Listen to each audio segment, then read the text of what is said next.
So hello and welcome back to my YouTube channel. तो चलो हम ये चौथा वीक है हमारा, देख रहे हैं हम मार्केट एनालिसिस करने वाले हैं। तो यहाँ पे लास्ट 2-3 वीडियो हमने देखे, वो भी मार्केट जैसे हमने एनालाइज किया था वैसे सही तरीके से चल रहा था, ठीक है। तो आज भी हम देखने वाले, आज मैंने बहुत अच्छे से एनालिसिस करा है बैंक निफ्टी का आने वाले वीक के लिए। तो चलो फटाफट देखते हैं स्क्रीन में कि क्या है अपने पास मंडे को मार्केट करने के लिए, मार्केट का ट्रेंड कौन सा रहेगा, बुलिश या तो बियरिश। तो चलो फटाफट देखते हैं स्क्रीन पे। तो सबसे पहले हम अपनी एनालिसिस की स्टार्ट करेंगे यहाँ से, बैंक निफ्टी से हम अपना एनालिसिस स्टार्ट करेंगे। तो बैंक निफ्टी से अपना एनालिसिस देखते हैं। बैंक निफ्टी तो वीकली टाइम फ्रेम से स्टार्ट करेंगे, वीकली टाइम फ्रेम, क्योंकि अभी हमारा एक वीक कंप्लीट हुआ है। तो ये हम इसको स्टार्ट करेंगे वीकली टाइम फ्रेम से। तो वीकली टाइम फ्रेम से हम इसको स्टार्ट करते हैं। फ्यूचर्स खुल गया था, ओके। हाँ, तो ये रहा बैंक निफ्टी। तो वीकली टाइम फ्रेम पे अगर हम देखें यहाँ पे, तो वीकली टाइम फ्रेम पे ऑलरेडी बैंक निफ्टी एक उसके जो नेकलाइन है यहाँ पे, तो नेकलाइन को उसके आसपास ही वो ट्रैवल कर रहा है अभी। तो पॉसिबली यहाँ से अगर ब्रेकडाउन मिलता है तो हमें यहाँ से नीचे का अच्छा मूव मिल सकता है बैंक निफ्टी के अंदर। अगर पर्टिकुलरली ये वाला जोन 43,700 या 680 के नीचे अगर क्लोजिंग आएगी, ये नेकलाइन है, उसके नीचे अगर मार्केट जाएगा तो यहाँ पे हमें अच्छा नीचे की साइड एक फॉल देखने को मिल सकता है। हम जाते हैं अभी डेली टाइम फ्रेम पे। तो डेली टाइम फ्रेम में भी सेम वही चीज़ हमें देखने को मिली। यहाँ पे एक अच्छा सपोर्ट जो नेकलाइन यहाँ पे मैंने लिखा हुआ है, तो एक नेकलाइन है, अगर उसके नीचे अगर मार्केट आता है तो there could be chances that bank Nifty में एक्सटेंड अ फॉल। लेकिन उसके पहले यहाँ पे हम थोड़ा देख लेते हैं। यहाँ पे मैंने बहुत कुछ लिखा हुआ है स्क्रीन पे, 61% और 51% फिब लेवल, और ये तो वो क्या है एग्जैक्टली हम ये एनालिसिस के थ्रू समझेंगे। तो सबसे पहले ये जो अपने एक फिब रिट्रेसमेंट टूल है, जिसकी मदद से हम देखते हैं कि मार्केट के अंदर मार्केट अगर एक करेक्टिव के बाद एक इम्पल्सिव वेव आएगी तो वो कितने तक जा सकती है, पॉसिबली एक मूव कितने तक जा सकता है। तो उसके लिए हम फिब रिट्रेसमेंट एक टूल है, बॉटम से टॉप मार्केट को, टॉप से बॉटम को कनेक्ट करेंगे तो यहाँ पे पता चलेगा कि अगर ये करेक्टिव आई है तो करेक्टिव के बाद इम्पल्सिव कितने तक जा सकती है। तो ये जो अपना लेवल है यहाँ पे मैंने मार्क करके रखा 45,000 का, वो 50% फिब रिट्रेसमेंट है। मतलब अगर एक करेक्टिव के बाद एक इम्पल्सिव अगर ऊपर की साइड आती है तो 50% या तो 61% वहाँ से वो रिजेक्शन लेके ट्रेंड नीचे कंटिन्यूएशन में हो सकता है। अदरवाइज़ यहाँ से अगर इन लेवल्स को ब्रेक कर दे तो मार्केट अप ट्रेंड में भी जा सकता है। तो ये टूल का हम यूज़ करके ये चीज़ें देखते हैं। तो ऑलरेडी यहाँ पे देखने मिल रहा है हमें यहाँ पे कि बैंक निफ्टी तो वहाँ पे उसके 50% और 61% फिब लेवल तक भी नहीं पहुँचा है, और वहाँ से ही उसके पहले ही यहाँ पे एक एग्रेसिव सेलिंग उस यहाँ पे हम देख रहे हैं। और ये लेवल ही अपने लिए बहुत इंपॉर्टेंट बन रहा है। यहाँ पे 44,700 का जो लेवल है, वहाँ से ही मार्केट ऊपर नहीं जा पा रहा है। यहाँ से उसको बहुत अच्छा रिजेक्शन, तगड़ा रिजेक्शन पड़ रहा है। तो वहाँ से ही मार्केट यहाँ पे अच्छा सेल ऑफ देखने को मिला यहाँ पे क्लोजिंग सेशन में लास्ट में हमें बैंक निफ्टी में। और ये जो नीचे 50% और 61% फिब लेवल है वो कौन से है, तो उसके लिए हम थोड़े और छोटे से टाइम फ्रेम पे जाएंगे, 1 आवर के टाइम फ्रेम पे। तो 1 आवर के टाइम फ्रेम पे हम जाते हैं यहाँ पे। तो 1 आवर के टाइम फ्रेम पे हमें यहाँ पे अगर फिब वापस हम फिब रिट्रेसमेंट टूल का यूज़ करेंगे, यहाँ से बॉटम से लेके हम टॉप को कनेक्ट करते हैं। तो यहाँ पे अपने पास ये दो और लेवल निकल के आते हैं, 50% और 61% फिब लेवल, ये जो लेवल है। तो अगर यहाँ से ये लेवल को अगर मार्केट ब्रेक करता है तो देर आर चांसेस कि ये लास्ट यहाँ पे जो सपोर्ट है अपना, जो नेकलाइन है 43,800 का लेवल, जो मार्केट हर बार वहाँ से ही रिवर्स कर जा रहा है। पीछे भी पास्ट में भी यही जोन से मार्केट रिवर्स करा था लास्ट टाइम भी, और इसके पहले भी अभी रिसेंटली 4 अक्टूबर को यहाँ से रिवर्स करा। अगेन मार्केट ऊपर की साइड गया। तो अगर यहाँ से ये लेवल को अगर सस्टेन नहीं करता, 44,150 के लेवल्स को अगर वो सस्टेन नहीं करता, तो यहाँ से चांसेस है कि ये ट्रेंड कंटिन्यू नहीं होगा, और यहाँ से मार्केट क्या करेगा, नीचे की साइड कंसोलिडेट करके नीचे ब्रेक करने के चांसेस यहाँ पे बढ़ सकते हैं। नहीं तो अगर मार्केट यहाँ से एक करेक्टिव वेव देके फिर एक यहाँ से इम्पल्सिव बनाता है तो चांसेस है कि ये लेवल जो है, ये जो रेजिस्टेंस है, इसको ब्रेक करने के चांसेस है। और अगेन यहाँ पे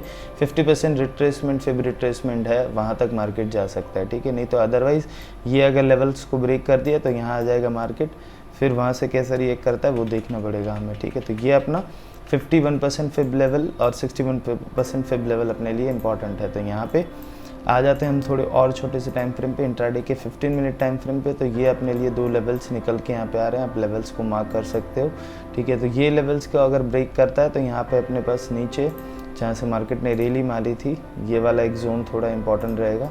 यहाँ से फिर मार्केट सीधा इंट्राडे पे ब्रेक करेगा तो ये हमारे टारगेट्स हैं नीचे की साइड के, तो 43,800 का लेवल है। और यहाँ पे अगर 44,150 का लेवल अगर ब्रेक करता है तो वहाँ से अपने पास टारगेट है 44,000 का, और वहाँ से 44,000 अगर सस्टेन नहीं कर पाया तो नीचे की साइड जा सकता है। यहाँ पे ऑलरेडी हमने देखा जो क्लोजिंग सेशन थी, यहाँ से मार्केट ने एक शॉर्ट कवरिंग करके ऊपर भी गया, लेकिन क्या था वहाँ से अच्छा सेलिंग प्रेशर यहाँ से ही बना हुआ है। तो पूरा सेल ऑफ होके जो रैली पूरे दिन में मारी थी मार्केट ने, वो पूरी वैनिश हो गई। और क्या था कि जो पूरे दिन का जो खुद का लो है बैंक निफ्टी का, डे लो के पास आके मार्केट क्लोज हो गया है, ठीक है। और प्रीवियस डे का जो क्लोज था उससे भी नीचे, मतलब ये थोड़ा हम बियरिश इंडिकेशन बोल सकते हैं कि प्रीवियस डे के क्लोज और करंट डे के क्लोज लो के नीचे मार्केट ने क्लोज करा है, और कहीं ना कहीं वो इंपॉर्टेंट फिब लेवल्स के आसपास ट्रैवल कर रहा है। अगर यहाँ से ही ब्रेक करता है तो इट में चांसेस इट में लूज यहाँ से मतलब नीचे जा सकता है, ठीक है। तो अगर हम यहाँ से देखें थोड़ा बैंक मार्केट क्या खुलने वाला है तो वो देख लेते हैं। तो यहाँ पे already gift Nifty showing already 104 points gap down, ठीक है। तो यहाँ से 104 पॉइंट यहाँ पे गैप डाउन खुलने वाला है। तो चलो ये हो गया अपना बैंक निफ्टी का एनालिसिस। और अगर निफ्टी बता रहा है 100 पॉइंट्स तो पॉसिबली बैंक निफ्टी 200 पॉइंट्स यहाँ पे गैप डाउन खुल सकता है। तो ऑलरेडी यहाँ पे दिख रहा है मार्केट वो उसके 61% फिब लेवल्स के नीचे ही ओपन हो रहा है। तो चांसेस है कि वो स्टार्टिंग के 5 मिनट की कैंडल या 15 मिनट का कैंडल का लो ब्रेक करे, और ये टारगेट्स हमें मॉर्निंग में ही दे दे अगर मार्केट में वॉलेटिलिटी रहती है। तो अगर नहीं रहती है तो यहाँ से कहीं से सपोर्ट लेके ऊपर भी जा सकता है। लेट्स सी क्या रहता है। अभी तो मार्केट गैप डाउन दिखा रहा है, तो उस हिसाब से अपना ट्रेड लॉजिक ऐसा बन रहा है। तो अभी निफ्टी पे आ जाते हैं। निफ्टी पे भी हम स्टार्ट करेंगे पहले बड़े टाइम फ्रेम से छोटे टाइम फ्रेम तक हम एनालिसिस करते हैं। तो यहाँ पे हम वापस आ जाते हैं बड़े टाइम फ्रेम पे, वीकली टाइम फ्रेम पे। तो वीकली टाइम फ्रेम पे हम यहाँ पे निफ्टी में आ जाते हैं। निफ्टी थोड़ा स्ट्रॉन्ग दिखता है हमें as compare to bank Nifty.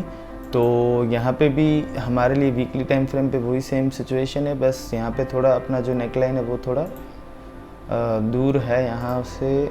तो निफ्टी के लिए ये वाला एक इम्पॉर्टेंट लेवल बन रहा है 19,250 के अराउंड जो लेवल है वो निफ्टी के लिए इम्पॉर्टेंट बन रहा है, ठीक है। तो वीकली टाइम फ्रेम पे यहाँ पे भी निफ्टी ने भी क्या है यहाँ पे थोड़ा डेली टाइम फ्रेम पे जाते हैं तो अच्छा से जो लिखा हुआ है वो समझ आएगा हमें। ओके, तो डेली टाइम फ्रेम पे जाने के बाद हमें पता चलता है यहाँ पे कि एक इम्पल्सिव के बाद एक करेक्टिव, और करेक्टिव के बाद वापस एक इम्पल्सिव, ठीक है। अगर यहाँ से ये अप मूव्स को कंटिन्यू करना है तो यहाँ पे जो 61% फिब लेवल है उसको ब्रेक करके ऊपर की साइड मार्केट को क्लोज करके निकलना होगा। तो यहाँ पे हमें ऊपर के लेवल्स हमें टारगेट्स यहाँ पे मिल सकते हैं। अगर यहाँ से ये ब्रेक करके यहाँ से ये ऊपर नहीं जा सकता तो यहाँ पे ये एक ट्रेंड कंटिन्यूएशन बियरिश साइड का करेक्टिव इम्पल्सिव और करेक्टिव का एक ट्रेंड कंटिन्यूएशन यहाँ पे रह सकता है, ठीक है।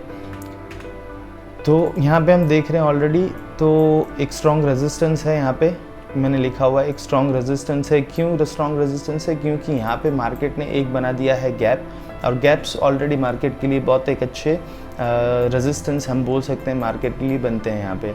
तो यहाँ पे क्या हुआ था, यहाँ पे ऑलरेडी 61% मार्केट फिब लेवल पे, और इम्पॉर्टेंटली क्या है यहाँ पे स्ट्रॉन्ग रेजिस्टेंस और गैप भी है, ठीक है। तो उसकी वजह से यहाँ पे एक मार्केट को स्ट्रॉन्ग रेजिस्टेंस है। और लास्ट टाइम भी हमने देखा तो सेलिंग आई थी मार्केट में यही लेवल्स से आई थी, ठीक है। तो अभी थोड़ा और छोटा हम टाइम फ्रेम लेके जाते हैं तो 61% ऑलरेडी यहाँ पे एक स्ट्रॉन्ग रेजिस्टेंस दिख रहा है निफ्टी के लिए। और 1 आवर टाइम फ्रेम पे शिफ्ट होने के बाद तो ये 61% और ये गैप, और ऑलरेडी यहाँ पे भी हमने देखा ये 50% और 61% के बीच का एक ये जो पूरा एक जोन है 886 टू लेके 775 ये जो पूरा जोन है यहाँ पे, तो एक पूरा जोन है अपने लिए एक इम्पॉर्टेंट था। तो वहाँ से ही मार्केट ने यहाँ पे रेजिस्टेंस लेके यहाँ पे नीचे की ओर मूव देने की तैयारियाँ हैं, ठीक है। और यहाँ पे भी हमने 50% और 61% फिब लेवल्स हमने मार्क करके रखे हैं। तो यहाँ पे भी अपना क्या करेंगे, हम बॉटम से लेके टॉप को अगर कनेक्ट करते हैं तो अपने पास ये दो लेवल्स निकल के आते हैं 50% और 61%। These are the golden ratios, okay, जो मार्केट अच्छे से फॉलो करता है अगर ट्रेंड कंटिन्यूएशन रहना होगा। अगर ट्रेंड कंटिन्यूएशन नहीं रहेगा यहाँ से बुलिश ट्रेंड, तो ये लेवल्स को ब्रेक डाउन करके निफ्टी नीचे की ओर जा सकता है, ठीक है। तो मार्केट अभी जो 100 पॉइंट्स गैप डाउन बता रहा है तो इस हिसाब से हम यहाँ पे थोड़ा देखते हैं। अगर market Nifty 100 points gap down अगर खुलता है तो कौन से लेवल पे खुलेगा। तो यहाँ से हम क्लोज़ हुआ है, वहाँ से हम देखते हैं करीबन 104 पॉइंट, तो वो ऑलरेडी अपने कहाँ आ रहा है, अपने 50% फिब लेवल्स के यहाँ पे सपोर्ट के आसपास यहाँ पे कहीं मार्केट खुल रहा है। तो यहाँ तो सपोर्ट को वो ब्रेक करके नीचे भी जा सकता है, यहाँ तो फिर यहाँ से सपोर्ट लेके मार्केट ऊपर की साइड भी निकल सकता है। अगर ट्रेंड कंटिन्यूएशन रहा तो यहाँ से मार्केट 50% या तो 61% फिब लेवल से ऊपर की साइड एक मूव बनाएगा। अदरवाइज अगर ये लेवल्स को ब्रेक करता है तो यहाँ से नीचे के टारगेट्स अपने लिए यहाँ पे हम बोल सकते हैं, नीचे के टारगेट्स हम ट्रेड कर सकते हैं। तो ये अपने लिए नीचे के टारगेट्स मैंने जो प्राइस एक्शन के हिसाब से यहाँ पे बन रहा है वो मैं यहाँ पे मार्क कर रहा हूँ 1 आवर टाइम फ्रेम पे, ठीक है। तो यहाँ पे मैंने मार्क कर दिया। अभी हम खोलते हैं 15 मिनट टाइम फ्रेम। तो 15 मिनट टाइम फ्रेम के हिसाब से थोड़ा लेवल्स को थोड़ा रिफाइन कर लेंगे। ओके, सही है, वैसे तो कोई रिफाइन करने की ज़रूरत नहीं, थोड़ा इसको यहाँ पर हम चेक कर लेते हैं। ओके, तो ये अपने लिए सेम वही 51% और 61% का फिब रिट्रेसमेंट यहाँ पे बैंक निफ्टी के लिए यहाँ पे बन रहा है 19,600 के अराउंड, और नीचे 530 के अराउंड यहाँ पे सपोर्ट बन रहा है 61% और 50% फिब लेवल के अराउंड, ठीक है। अगर वो लेवल्स का ब्रेकडाउन आता है तो हम बोल सकते हैं कि थोड़ा एक नीचे की साइड मूवमेंट आ सकता है। लेकिन यहाँ पे हम देखें जैसे ऊपर वहाँ पे एक गैप है, तो यहाँ पे एक नीचे भी यहाँ पे एक गैप बना हुआ है, वो अपने लिए एक स्ट्रॉन्ग सपोर्ट है, क्योंकि लास्ट टाइम भी मार्केट ये गैप देने के बाद मार्केट ये गैप को सस्टेन किया और मार्केट यहीं से ऊपर की साइड निकला हुआ है। तो इस बार भी चेक करते हैं मार्केट कैसा रिएक्ट करता है ये वाले जोन के पास आकर, क्योंकि ये एक पूरा सपोर्ट जोन है, गैप है पूरा। तो अगर ब्रेक करता है तो ये फील भी हो सकता है, ठीक है।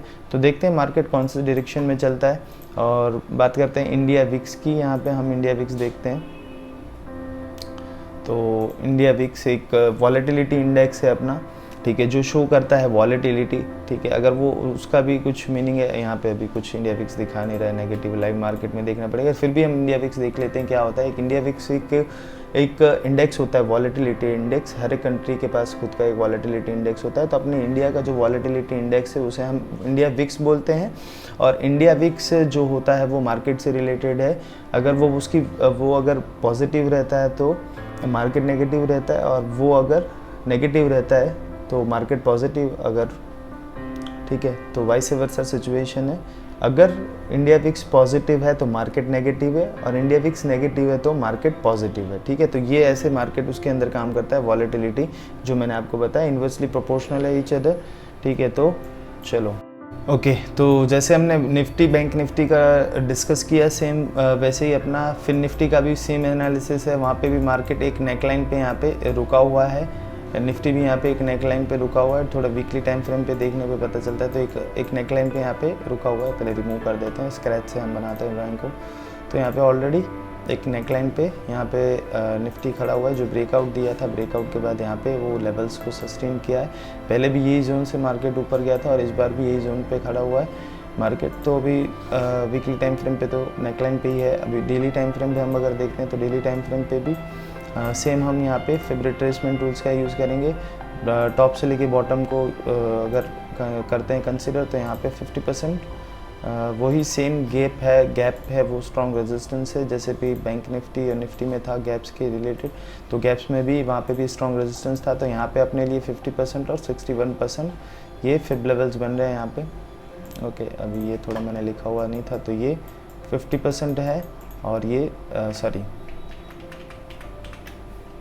ये 61% है और ये 50% फिब लेवल है, ठीक है। तो ये दोनों इम्पॉर्टेंट लेवल्स है अपने लिए ऊपर की साइड। अगर ये लेवल्स को क्रॉस करेगा तो मार्केट ऊपर की साइड ट्रेंड कंटिन्यूएशन करेगा। अगर नहीं करता है तो यहाँ से हमें ये ऑलरेडी यहाँ पे देख रहे हैं, यहाँ पे रिजेक्शन देखने को मिला उसके पहले ही, तो नीचे जा सकता है। तो ये थोड़ा था बड़े टाइम फ्रेम पे एक करेक्टिव के बाद इम्पल्सिव के लिए।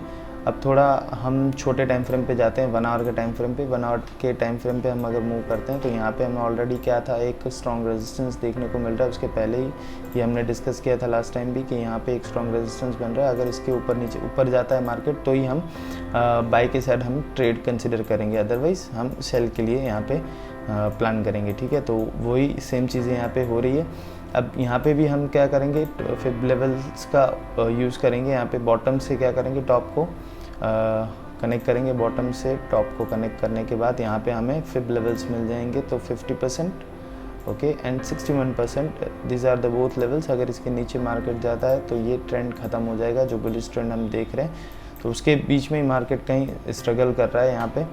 तो यहाँ पे भी अपना ये जो है स्टार्टिंग वाला वो 51% है कि इम्पल्सिव के बाद करेक्टिव यहाँ आ सकता है, या तो फिर 61%, ये दो गोल्डन रेशियो है, तो यहाँ आ सकता है। यहाँ से मार्केट ऊपर की साइड जाएगा, अगर नहीं जाता है, ये लेवल्स को ब्रेक करता है, तो नीचे के साइड के अपने लिए टारगेट्स खुल सकते हैं नीचे के लिए, ठीक है। तो ये हो गया अपना फिन निफ्टी का। फिन निफ्टी को अगर नीचे की साइड ट्रेड करना है तो ये वाला जोन एक बहुत इंपॉर्टेंट है जो गैप मार्केट ने दिया था, तो वो वाला एक इम्पॉर्टेंट जोन है। अगर वो ब्रेक करता है तो नीचे के लिए अपने पास ये टारगेट है। थोड़ा और छोटे टाइम फ्रेम पे जाएंगे 15 मिनट्स पे, तो 15 मिनट्स पे हमें यहाँ पे जो लेवल्स बनाए वो देख लेते हैं। ओके, तो यहाँ पे भी सेम वही है कि यहाँ से मार्केट ने एक गैप अप दे के रैली दी थी अच्छी, तो सेम अगर यहाँ पे आता है तो मार्केट के अंदर अगर ये लेवल सस्टेन नहीं करता है 50% एंड 61% फिब लेवल्स को अगर सस्टेन नहीं कर पाता, यहाँ से हमें एक सेल साइड देखने को। अगर सस्टेन कर लेता तो ट्रेंड कंटिन्यूएशन ऊपर की साइड होगा, और जो लेवल है इंपॉर्टेंट वो